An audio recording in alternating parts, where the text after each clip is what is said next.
palavra não sejam apenas palavras saídas da boca de um servo teu, mas sejam palavras do Deus vivo, que chega a nós pelo Espírito vivo e que encontra em nós solo fértil para florescer, para que seja compreendida e aplicada a cada dia, em nome de Jesus. Amém.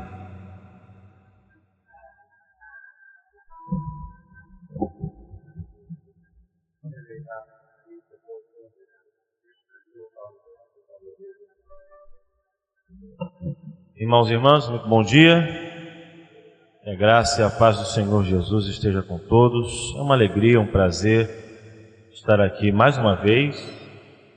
É a segunda oportunidade que eu tenho de estar com os irmãos aqui adorando ao Senhor e também expondo a palavra do Senhor. Eu quero convidá-los para abrirem a palavra de Deus no livro do Apocalipse, capítulo 5. E nós iremos fazer a leitura de todo este capítulo, do versículo 1 ao versículo 14, mas podem ficar despreocupados que ainda que o texto seja longo, nossa exposição será breve. Apocalipse 5, eu estou utilizando a NAA, Nova Almeida Atualizada. Então talvez aqui na minha leitura tenha alguns termos diferentes da Bíblia que os irmãos estão utilizando, que é a Almeida Atualizada mais tradicional. Apocalipse NAA, Nova Almeida Atualizada. Vou projetar então essa, tá? Obrigado. Aí os irmãos, se fizerem a leitura por aqui, vai bater certinho com o que ele está falando, tá? É a Nova Almeida Atualizada. Bom, diz assim Apocalipse 5, do 1 ao 14. A epígrafe é: o livro e o cordeiro. Vi na mão direita daquele que estava sentado no trono um livro em forma de rolo, escrito por dentro e por fora e selado com 7 selos. Vi também um anjo forte que proclamava com voz forte: quem é digno de quebrar os selos e abrir o livro?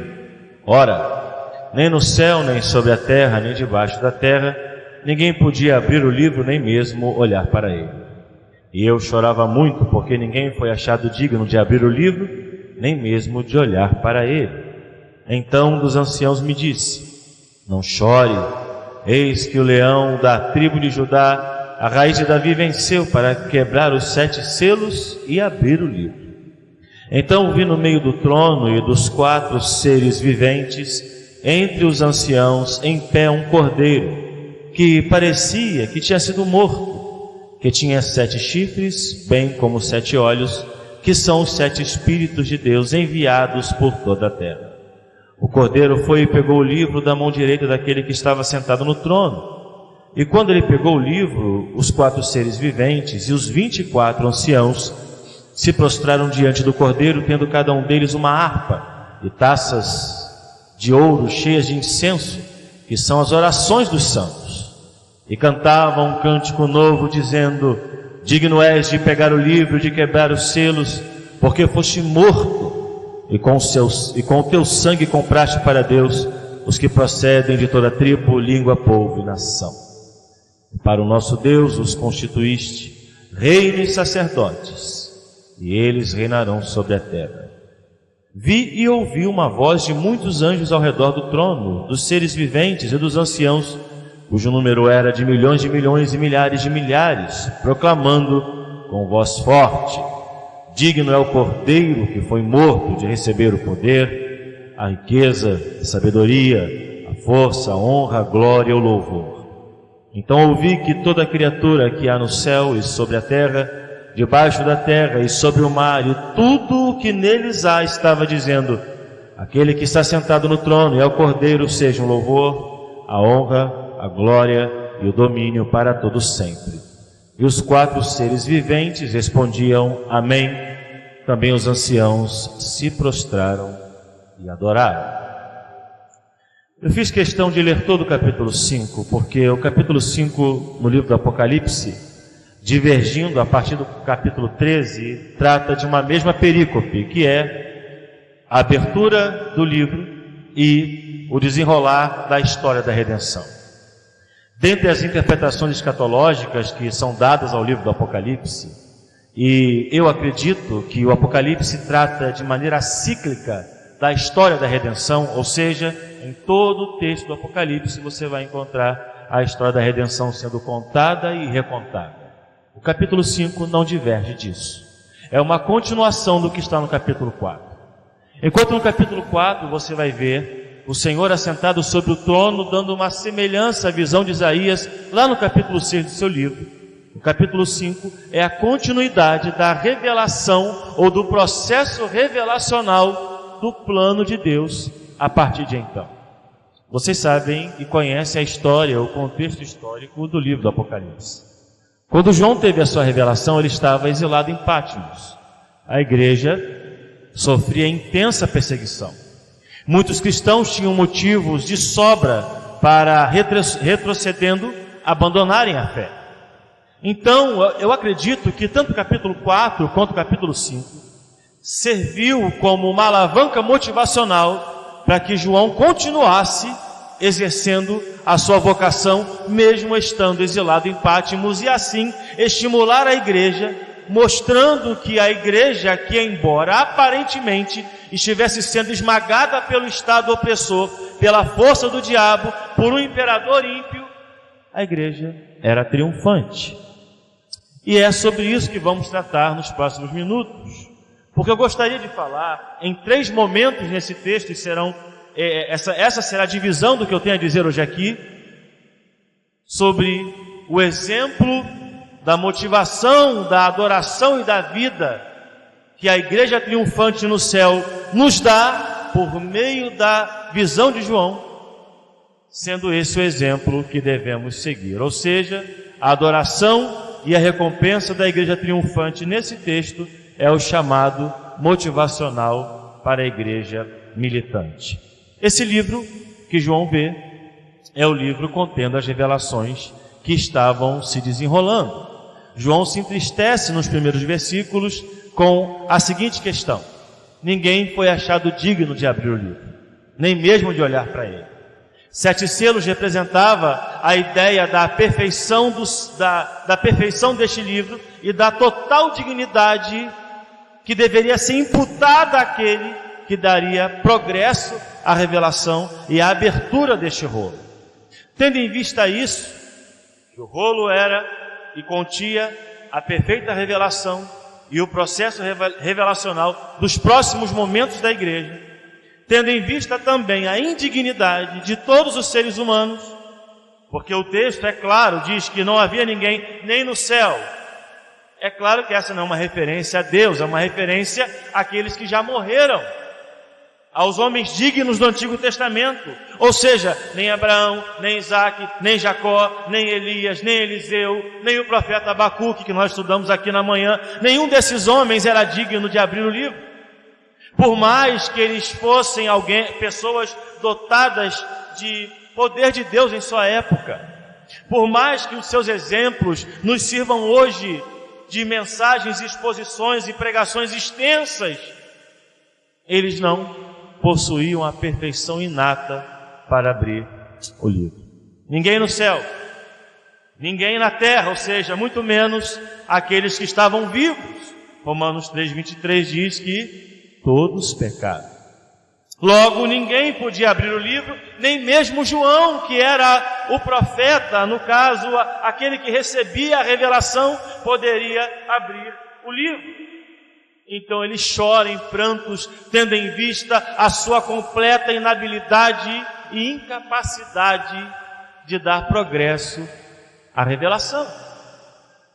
A continuar a falar com propriedade sobre a história, o plano da redenção que já havia acontecido e o que aconteceria no futuro.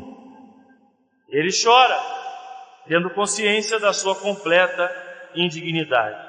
Mas aí então vem o primeiro momento do texto que eu vou destacar, que é do versículo 5 ao versículo 6, que é quando de repente ele recebe a palavra de um dos anciãos que estão no contexto daquela revelação: não chores. Eis que o leão da tribo de Judá, a raiz de Davi, venceu para abrir o livro e quebrar os seus selos. Quando recebe-se essa resposta, de que de fato Cristo era não apenas o cordeiro que foi morto, mas também o leão da tribo de Judá, que venceu para abrir o livro, uma referência clara a Gênesis 49, do 9 ao 10, quando então é proferida uma profecia messiânica acerca do ministério do Messias, do reinado do Messias. Ele venceu para abrir o livro. Mas como que esse leão da tribo de Judá, que na visão de João é um cordeiro, como tendo sido morto, venceu? O nosso Salvador nunca foi um revolucionário. Ele nunca venceu pela dureza das palavras e da afronta ao Estado. Ele nunca venceu como alguém que estava suscitando a guerra. Em diversos momentos nos evangelhos nós vemos a mansidão do Senhor Jesus sendo expressa em suas palavras. Quando para testá-lo pegaram uma moeda e disseram: é justo pagar tributo a César, tendo em vista que os judeus não aceitavam o governo romano? Qual seria a resposta mais comum de um revolucionário? De forma alguma. Eles tomaram conta da nossa terra, eles não são dignos dos nossos impostos. Jesus pega e fala: de quem é então a efígie, a marca, o rosto na moeda? De César. Vai a César o que é de César, e a Deus o que é de Deus. São palavras de um revolucionário? Lógico que não. Nosso Salvador mostrou completa mansidão, dizendo: aprendei de mim que sou manso e humilde. Leão da tribo de Judá parece uma figura de guerra que vai destroçar os inimigos, mas esse leão, ele não vence pelo poder de suas mandíbulas, pela voracidade da guerra, ele vence como um cordeiro. Então, em primeiro lugar, a igreja militante, nós adoramos a semelhança da igreja triunfante, porque o cordeiro é digno de receber a adoração, porque ele não venceu pela força de um exército militar. Ele não venceu como alguém que organizou uma grande cruzada ou uma guerra contra seus opositores. A vitória de Cristo, ela foi dada à igreja por meio da cruz. Cristo triunfou finalmente, totalmente, plenamente, por meio do seu sacrifício. Por isso que aqui na visão de João, ele era o cordeiro. A igreja militante adora a Deus da maneira correta, olhando para a igreja triunfante, conforme está no texto, conforme os anciãos adoravam, conforme os seres viventes adoravam, porque a igreja militante nós reconhecemos que foi na cruz que a nossa vitória foi conquistada. E na cruz nós fomos sim declarados mais do que vencedores. Eu gostaria de ler algumas referências sobre isso. Isaías 53, a partir do versículo 7. Olha o que o texto bíblico diz: ele foi oprimido e humilhado, mas não abriu a boca.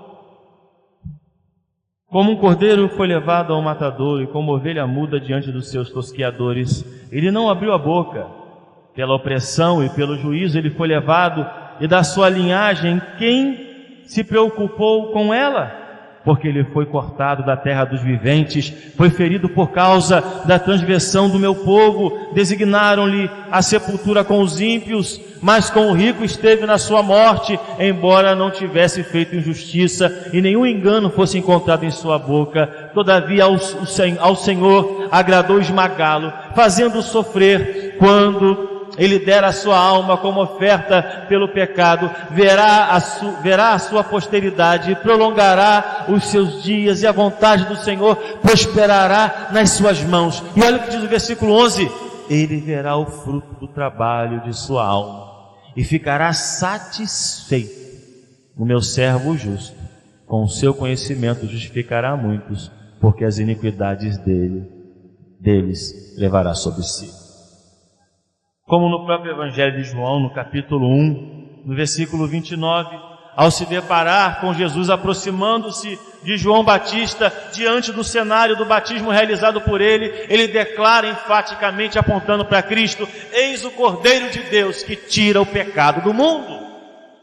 Portanto, a igreja militante deve adoração a esse Cordeiro, porque ele venceu, é digno de abrir o livro foi aberto e o fez isso por meio de seu sacrifício. Segundo lugar, irmãos, nós adoramos a Deus como a igreja triunfante adora no céu, e nós devemos imitar esse modo de adoração, porque nós também temos a consciência que a morte de Cristo foi completamente eficaz. Segurança plena. Nos versículos de número 9 e 10, diz que digno é o Cordeiro, porque ele foi morto, e com o teu sangue compraste para Deus os homens de toda tribo, língua, povo e nação. A palavra comprar aqui, no texto grego, é o termo agorazo, significa comprar mediante um pagamento. Ou seja, isso mostra claramente a natureza substitutiva da expiação. Cristo não apenas possibilitou a salvação, mas ele efetivamente comprou o seu povo. A igreja triunfante celebra isso no céu, e a igreja militante deve proclamar isso na terra. Não é uma salvação meritória, ou com base naquilo que praticamos, que se ganha aqui e se perde acolá. É algo que já está nos dado eternamente, a segurança plena. Ou seja, meus irmãos, o Cordeiro é digno, não apenas porque ele tomou o livro e continuou a dar o processo revelacional. Ele não é digno apenas porque morreu, ele é digno porque a sua morte não apenas possibilitou, mas garantiu completamente a nossa redenção. E no versículo 10 diz: e para o nosso Deus os constituíste reino e sacerdotes, e eles reinarão sobre a terra. Por que reinarão sobre a terra? Porque o reino de Deus, na perspectiva apostólica, também histórica, também de acordo com o que os pais da igreja ensinaram, e aquilo que a igreja ensinou durante todos os séculos, o reino de Deus não é apenas escatológico, futuro, ele é presente. Cristo, quando ressuscitou, ele disse: é-me dado todo o poder no céu e na terra.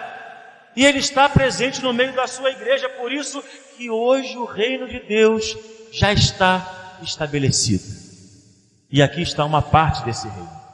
E nesse momento aqui, ainda que estejamos com problemas na vida pessoal, com enfermidades, dores na alma, Cristo continua reinando.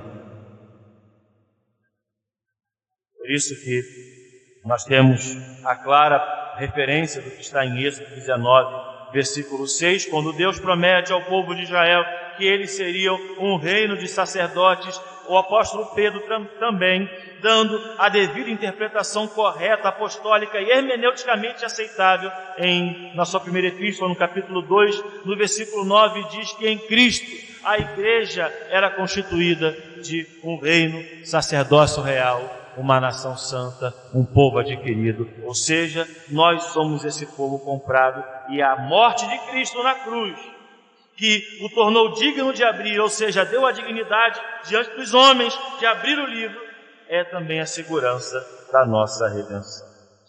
Partindo para o final, irmãos, para não excedermos o horário, em terceiro e último lugar, toda a criação irá reconhecer no final. O bom do Apocalipse, e independente da interpretação escatológica que lhe deem, eu particularmente sigo a interpretação preterista parcial, que popularmente entre os reformados foi muito difundida pelo grande teólogo R.C. Sproul. O bom de ler o Apocalipse, vendo essas figuras, conhecendo a história, lembrando do Coliseu romano, da opressão de Nero, depois de Domiciano, da morte, do sangue que foi derramado por causa do Evangelho, é olhar e saber que no final a gente vence. No fim, Nós já somos vencedores hoje, Cristo já reina, mas todas as opressões desse mundo irão passar e todos terão que reconhecer que a vitória é do Cristo, que foi morto, que ressuscitou e que vivo está pelos séculos dos séculos. Versículos de 11 a 14, os anciãos, os 24 anciãos, representando a totalidade da igreja, os seres viventes, ou seja, os anjos, os milhões e milhões e milhares de milhares que também representam a igreja, eles cantavam unanimemente, digno, mais uma vez, digno é o Cordeiro que foi morto, de receber tudo, o poder, riqueza, sabedoria, força, honra, glória e louvor. E aí diz que no versículo 14, e os 4 seres viventes respondiam, amém. Também os anciãos se prostraram e adoraram. No fim de tudo, o que restará é, como está aqui no grego, proskinel, prostração, adoração e reconhecimento. Proskinel no grego é isso, é adorar prostrado em total dependência. Apenas para poder encerrar, a epístola do apóstolo Paulo aos Filipenses, no capítulo 2, versículos 5 ao 11, enfatiza isso de maneira muito clara, quando ele diz, tende em vós o mesmo modo de pensar que teve em Cristo Jesus, que mesmo existindo na forma de Deus, não considerou ser igual a Deus, algo que deveria ser retido a qualquer custo, pelo contrário, ele se esvaziou assumindo a forma de servo, tornando-se em figura humana e se humilhou, tornando-se obediente até a morte e morte de cruz. Por isso também Deus o exaltou sobremaneira e lhe deu um nome que está acima de todo nome, para que ao nome de Jesus se dobre todo o joelho, no céu, na terra e debaixo da terra, e toda língua confesse que Jesus Cristo é o Senhor, para a glória de Deus Pai. Eu concluo dizendo, meus irmãos, para nós enquanto igreja militante, conscientes da obra que Cristo realizou, plena, completa, por meio de um sacrifício vicário e substitutivo, conscientes de que isso não apenas possibilitou conhecimento da revelação e daquilo que viria ainda, hoje somos ordenados a essa adoração consciente. Por isso que a igreja verdadeira não adora a Deus dando ênfase às obras humanas ou aquilo que os homens podem realizar, mas a cruz sempre será o centro da verdadeira adoração. Deus abençoe a igreja. Muito obrigado pelo tempo. Amém. Amém.